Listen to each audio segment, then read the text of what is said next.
connection here, when he swings from the hips, I feel it and I let it go. I let him swing. Okay?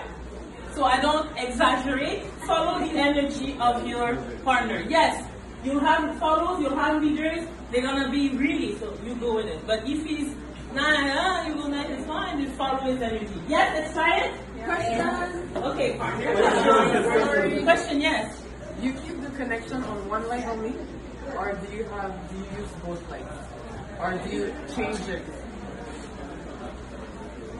So here, my connection is with that leg. With that leg. With that leg. Even when he goes forward or he plays here, he going straight, so he's back, transferring his weight forward, transferring his weight here, pump, pump,